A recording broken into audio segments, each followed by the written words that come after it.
एखाद्या व्यक्तीचा मृत्यू झाल्यास त्याच्या बँक खात्यातील पैसे कुणाला मिळतात? या बाबतीत बँकेचे नियम काय आहेत? सर्वांचेच बँक खाते आहे. कारण आजच्या काळात प्रत्येक व्यक्तीचे किमान एक बँक खाते असणे खूप महत्त्वाचे आहे.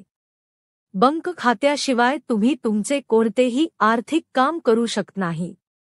तसेच अनेक सरकारी योजनांचा लाभ घेण्यासाठी बँक खाते असणे खूप महत्त्वाचे आहे. बँक खात्याशिवाय तुम्ही तुमचे कोणतेही आर्थिक काम करू शकत नाही.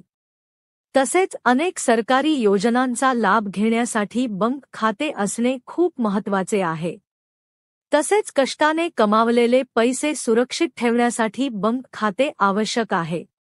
आज आपण एखाद्या व्यक्तीचा मृत्यू झाल्यास त्याच्या बँक खात्यात जमा असलेले पैसे कोणाला मिळतात हे जाणून घेणार आहोत. बँक खाते उघडताना नॉमिनीची माहिती द्यावी लागते. आपण जेव्हा बँक खाते उघडतो तेव्हा नॉमिनीची माहिती द्यावी लागते. खातेदाराचा मृत्यू झाल्यास त्याच्या बँक खात्यात जमा असलेले सर्व पैसे नॉमिनीला दिले जातात.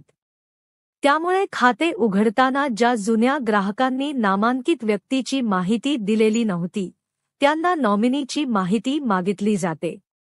कोणाला नॉमिनी बनवता येते? खातेधारक कोणत्याही व्यक्तीला त्याच्या खात्यासाठी नॉमिनी करू शकतो. यात पत्नी, मुलगा, मुलगी, आई, वडील, भाऊ, बहीण कोणालाही नॉमिनी बनवू शकता. जर तुम्ही तुमच्या पत्नीला नॉमिनी बनवले असेल तर तुमच्या मृत्यूनंतर तुमच्या खात्यात जमा झालेले सर्व पैसे तुमच्या पत्नीला दिले जातात. जर नॉमिनी नसेल तर काय होते? एखाद्या व्यक्तीने त्याच्या बँक खात्यासाठी नॉमिनी केले नसेल तर त्याच्या खात्यात जमा झालेले सर्व पैसे त्याच्या कायदेशीर वारसाला दिले जातात. म्हणजे जर एखाद्या व्यक्तीचे लग्न झाले नसेल तर त्याच्या खात्यात जमा झालेले सर्व पैसे त्याच्या पालकांना दिले जातात. जर एखादी व्यक्ती विवाहित असेल तर त्याच्या खात्यातील सर्व पैसे त्याच्या पत्नीला दिले जातात.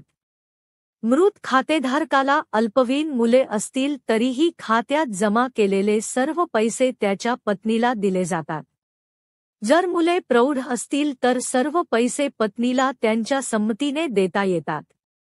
असं असलं तरी नॉमिनी नसलेल्या खात्यातून पैसे मिळवण्यासाठी खूप कागदपत्रे लागतात, कारण यासाठीची प्रक्रिया खूपच गुंतागुंतीची असते.